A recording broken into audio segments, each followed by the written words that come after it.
ขึ้นบ่ได้สนิลมแต่เช้าบ่ได้นี่ผลงานของน้ำ3 มัด 4 มัด 30 กินพี่น้องเอ้ยแล้วจะให้อะไรเกี่ยวเขานอนน้ำ14ให้นอนน้ำ14ให้ยืนต้นอีก16ให้นี่แหละพี่น้องเอ้ยสาเหตุที่ว่าได้ย่างเอารถค้ำบ่ได้ฝนตกหนักหลายฟ้าให้น้ำขึ้นเขาปล่อยเขื่อนพี่น้องปล่อยมาพี่น้องจักบ่นี่ดอกพี่น้องนี่ดอกหยังนี่ดอกแค่ดอกนี่แม่นบ่ทางไทยเอิ้นว่าหยังนี่แต่ว่าทางลาวนี่เอิ้นว่าดอกแค่ได้นี่พี่น้องเอ้ยจังปะเออเก็บบ่ได้เก็บบ่นี่บ่อันนี้ก็มันป่าบ่นี่โอ้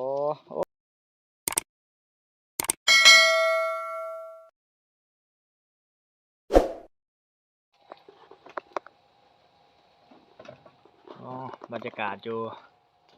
แฮงอยู่หน้าคือเก่าอีกพี่น้องเอ้ยฝนตกมาหน้าบ่ได้ฝนก็ตกว่าจะได้เกี่ยวเขาก็เลยบ่ได้เกี่ยวสบายดีสวัสดีพ่อแม่พี่น้องเมื่อสุขทุกคนที่เขามาเบิ่งมาชมคลิปบ่าววันก็อย่าลืมกดติดตามให้กำลังใจให้เด้อพี่น้องมื้อนี้มาหาเชียวเพิ่นมื้อนี้เชียวเพิ่นมาตะโนดไว้ทายเด้เฮ็ดตะโนดไว้กินอยู่ไห้อยู่หน้าพี่น้องเอ้ยเพิ่นได้ตะโนดได้ชิ้นงัวมาแต่ตลาดบ่นี่เด้ของแท้ได้นี่พี่น้องเอ้ยมัตตะโนดของแก้มอยู่หน้าก็มีหลากหลายอยู่ดอกเพิ่นว่ามีเนื้อแง่นหลายเติบเนื้อแง่นนี่มันแง่นเราเด้อพี่น้องเด้อโอ้มัน30 มัดพุ่นบ่นี่เฮ็ดทาเชียวโดยเฉพาะเฮ็ดท่าเสียโดยเฉพาะพุ่นว่าจัดไปทางนี้ก็แม่นอีหยังนี่ต้มโพ่นต้มชีนต้มข้วยต้มงัวเนาะนี่แหละพี่น้องเอ้ยบรรยากาศอยู่ไห้อยู่หน้าช่วงฝนตกบ่ได้เกี่ยวข้าวก็เป็นจังซี่ล่ะ 3-4 มื้อเรียนติดต่อกันที่พายุเขานี่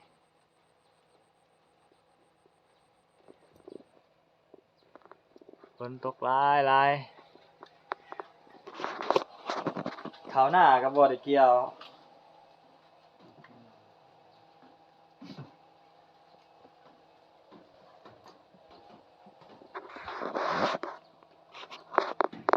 บ่ได้กินน้ำดอกนี่เราเบียน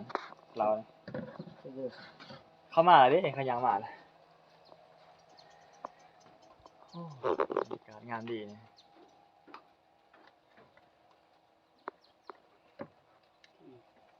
มันบ่ได้บ่เป็นเฮ็ดท่านเป็นเฮ็ดติตะโนดนี่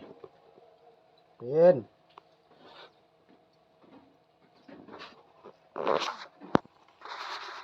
นี่เชียวใส่จวดเพิ่นมัดตะโนดพี่น้องเอ้ยตะโนดกูว่าเฮ็ดไว้ยามวันยามอื่นยามหิวยามขึ้นแต่หน้าเกี่ยวข้าวก็พอได้ผมสดน้ำพี่น้องเอ้ยหรือว่ามีเหล้ามีเบียร์มาแก้มโอ้ยแฮงคัก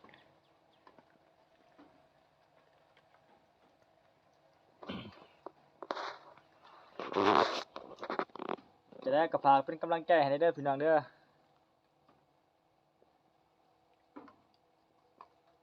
อยู่ไห้อยู่หน้าบ่มีแนวเช็ดแหละพี่น้องเอ้ยฝนก็ตกอยู่มันบ่แห้งแต่ว่ามันก็เกี่ยวบ่ได้ป้าก็บ่ลงตอน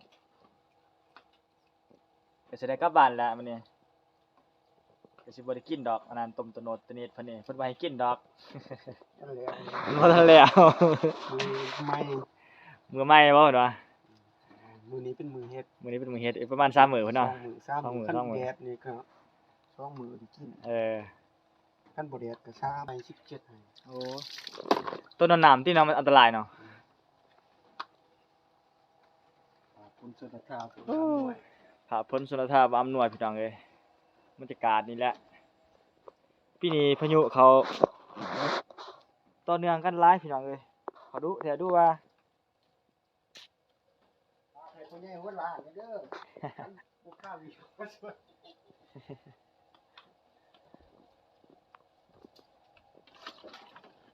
สิได้กลับบ้านพี่น้อง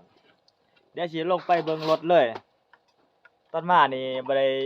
ขี่รถมาย่างมารถมัน คำห้วยบ่ได้ก็เลยได้ย่างมาเดี๋ยวสิไปเบิ่งอีกย่านน้ำรถยานน้ำมันสิรูปรถพี่น้องเอ้ยยังท่าเมียมาย่างมานำลางกับลุงเพิ่นนี่กำลังย่างมากลับไปเบิ่งเฮือไปเบิ่งรถแล้วก็สิข้ามทางเหนือเพราะว่าทางใต้ทางท่าใต้เนี่ยเขาบ่ข้ามมื้อเช้านี่ข้ามมาเริ่มบ่ได้ถ่ายคลิปพี่น้องเอ้ยเพื่อพวกไงเขาล่มก็เลยบ่ได้ถ่ายให้พี่น้องเบิ่ง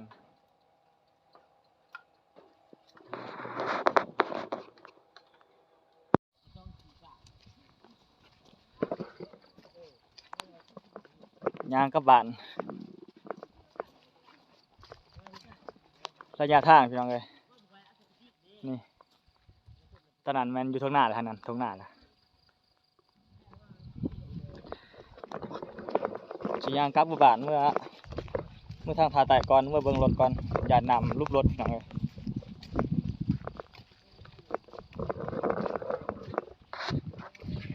ระยะทางย่างแต่หน้าตะบันมะนาวนี่ก็ประมาณอยู่กิโลปลายพี่น้องประมาณอยู่ลักบ่ายนี่แหละถ้าพี่น้องมาเบิ่งบรรยากาศอยู่สวนอ้อยนี่แม่นสวนอ้อยเวียดพี่น้องตัวนี้ก็แม่นเขากำลังดุดไม้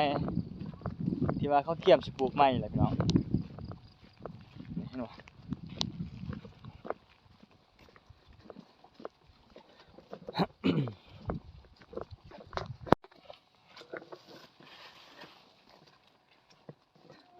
ไก่ชีวิตสวนอ้อยแล้วพี่น้องเอ้ยสิเข้าป่าเด้ก็จะได้ผ่านป่าแล้วก็สิลงใส่ศูนย์อำเภอหันยางมาแต่เดินแต่ทางมากก็ใกล้เติบ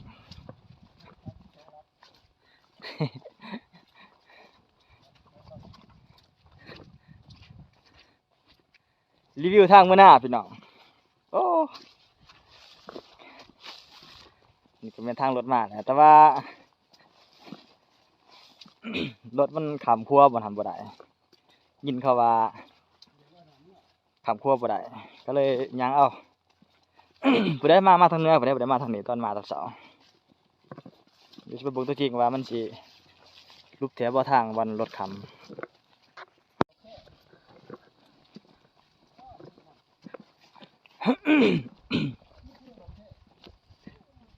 หน่อใหม่บ่โอ้พี่น้องเอ้ยหน่อใหม่พี่น้องอีหยังหั่นดอกแค่โอ้นี่พี่น้องจักบ่นี่ดอกพี่น้องนี่ดอกหยังนี่ดอกแค่ดอกนี่ แม่นบ่แค่ ทางไทยเอิ้นว่าหยังนี่แต่ว่าทางลาวนี่เอิ้นว่าดอกแค่เด้นี่พี่น้องเอ้ย ฟัง อ่ะปะ เออ เก็บบ่ได้เก็บบ่นี่บ่อันนี้ก็มันป่าบ่นี่โอ้มันตัวนี้ของแซ่บเด้นี่หากินตามธรรมชาติพี่น้องเอ้ยคั่วรูปป่าคั่วหั่นตายแม่นคั่วขาวาลีเด้เนาะสิได้ลอยน้ำด้วยนี่พี่น้องนี่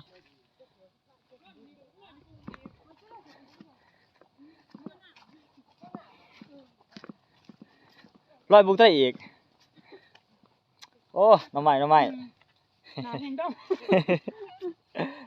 บ่ได้เกี่ยวซะ บ่ได้เกี่ยว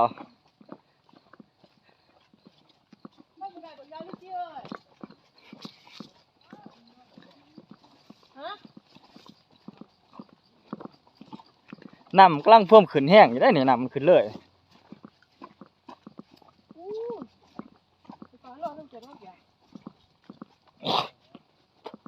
โอ้ตามาจากทางสเวียดนาม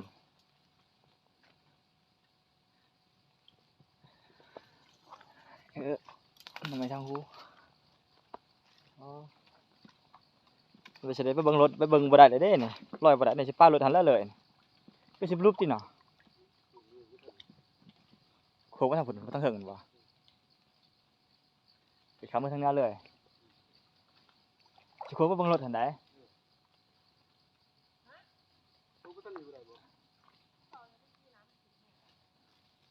อ๋อ อกบ่ได้แล้วรถหันออกบ่ได้รถเนี่ย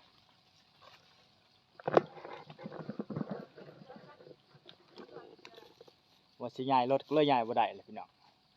น้ำขึ้นแห้งละลายป้ารถอยู่ดอนอยู่กลางน้ำพุ่นคันขึ้นอีกบ่แรงพี่ลุกรถเลยพี่น้องเอ้ย เมื่อเมื่อเนื้อฝนเลยเอาจักลง เขามาบุงช่องคนมาเบิ่งเดี๋ยวบ่นี่ก็เอา เดี๋ยวสิขับมือทางเหนือคือเก่าพี่น้องเอ้ยไปทางนี้บ่ได้แล้วทางใต้ทางนี้ จักมาใส่เรือ สิย่างกลับคืนละสิขับไปทางเหนือ ไปใส่มาแล้วก็สูงๆที่ ว่านะน้ำมันขึ้นเลยน้ำคนนึงตกมาอยู่ไป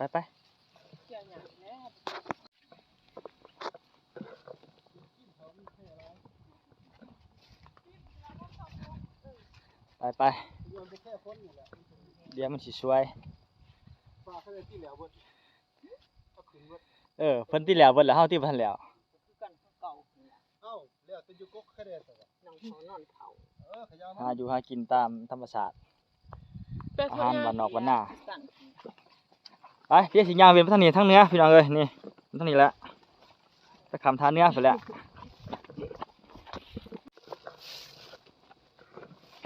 นี่น้ำแย่เข้ามาอ่ะเห็นบ่มื้อเช้านี้ยังบ่หลายปานนี้เด้น้ำมันเลยแย่เข้ามาล่ะ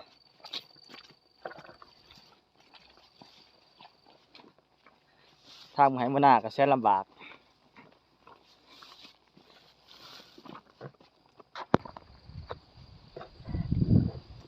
ขอทานละพูนขึ้นไหวขนาดนี้เห็นบอลกี่ตามันบอกจะไปเชื่อของข่อยนี่จักเขาจอเนื้อป่ะจัก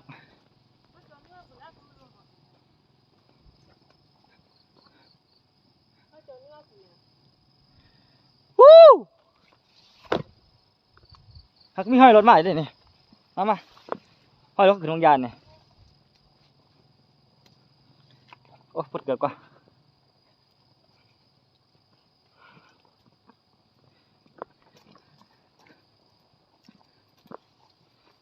พายุเขา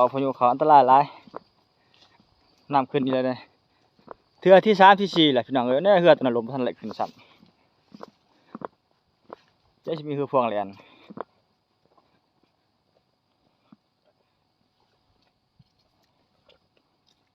ไปได้บ่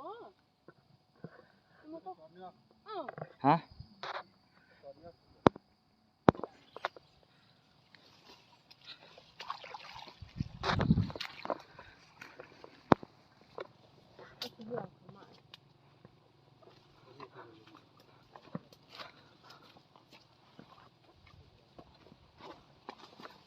ลงมาแล้วบ่เด้โอ้แห้งขึ้นแห้งขนาดอันนี้คือยังไว้เลยจักลง กินเขาแล้วเว้ยกินเขาที่เขาได้ระบุกัน ได้บ่ได้ไม่ใช่เขาลูกค้าได้เลย เหือไป ที่บัวดีก็จะมีแบบนี้เธอที่ดี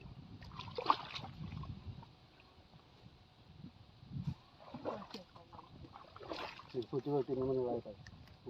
อะไรอยู่นั่นน่ะ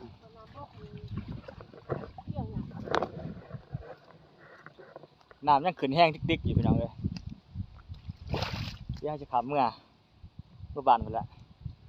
มื้อเช้านี้น้ำยังอยู่ลุ่มบ่ได้มื้อเช้านี่ขับมาแต่บ่ได้ถ่ายคลิปประมาณอยู่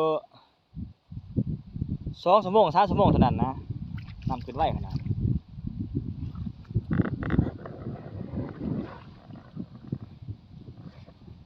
กำลังถ่าเหืออยู่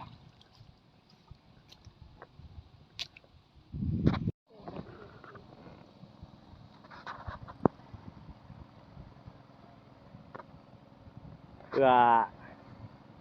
โดยสารกำลังแล่นมา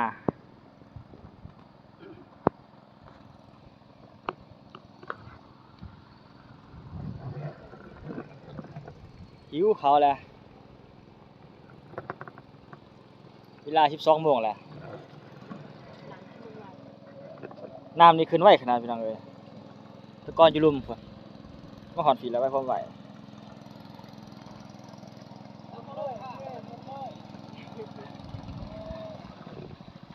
เด้ได้อยู่ยังได้อยู่ทางนี้ มันได้มาทางนี้เลยจะได้ก็เป็นเนื้อถึงที่เขาจะที่วางย่างหุบปลาหน้าเมื่อ ห่วยเอาไปกินอยู่หน้าวันนี้ ใช่ นี่ โอ้คักเนาะ ดูลาขนาดต่อ ไปใส่อีกเอ๊ะใส่พี่ออกคุณกับสิแลนด์ต้องคุณ อันนี้มีคนอยู่คนเทิงบ่ คือว่าเคยนี่จะไปเลยหลามมาเข้ามา จะตะบจักสังมุดเลยนะ ขี่เรือโดยสารก่อน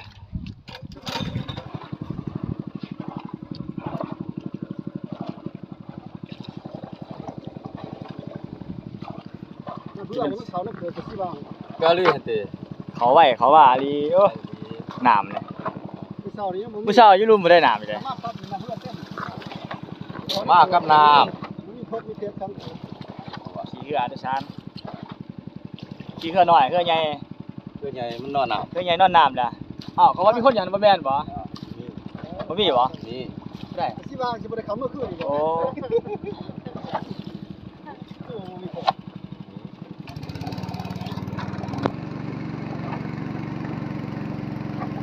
อ่ะทำเอาพี่น้องอีก2ชีวิตพุ่น3ชีวิต น้ำนี่ๆๆ ไปลงนี่เดินน้ำยังขึ้นอยู่ กูมีเบรกมาเพื่อนี่เนาะ เที่ยรถบัสก็ถือว่าส้นเอา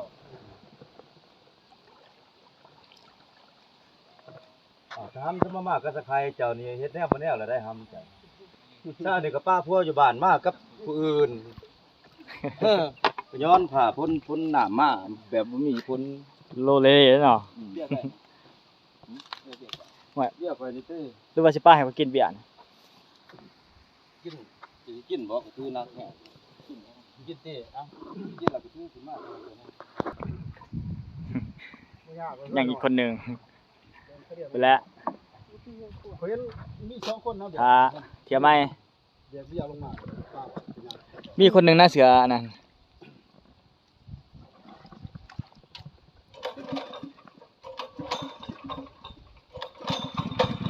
ยังแรงขึ้นเอาเลยเฮ้ย ว่าบกเทือหนาม จับที่ไหนได้ด้วยเนาะ ได้แล้วสมมุติ แถวบนทันได้แล้วแถวโน่นแถว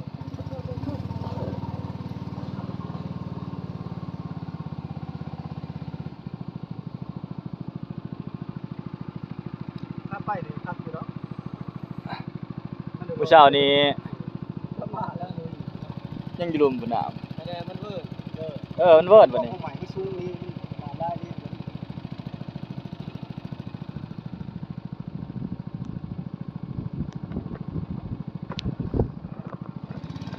อาบน้ำแล้วบัดนี้จะทำเพื่อนล่ะ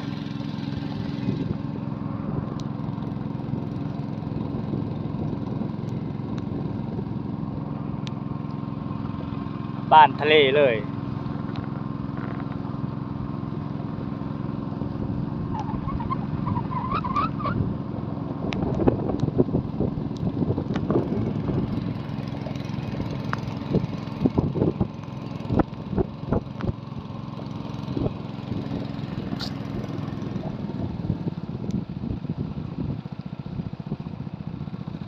นี่สิใกล้พังพอดี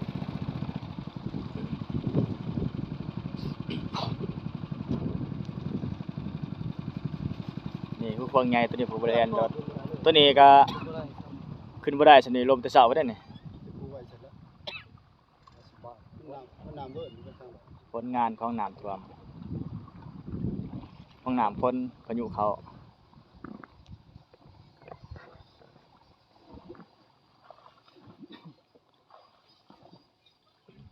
มันน้ำแล้วมันไก่ นี่คนหนึ่งมันเยอะ โอ้ดำดีนางจะคอจะแค่อยู่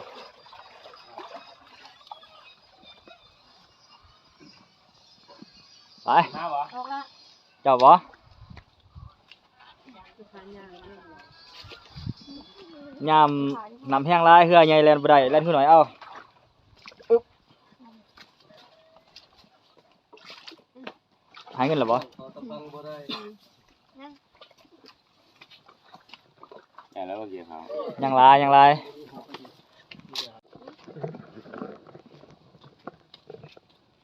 ก็สำหรับคลิปนี้ก็สิลาท่านผู้ชมไปสำนี้เนาะก็ขอบใจทุกท่านที่เข้ามาเบิ่งมาชมแต่ต้นจนจบขอให้ทุกท่านจงมีสุขภาพแข็งแรงเด้อต่อไปนี้ขอกล่าวคำว่าสบายดี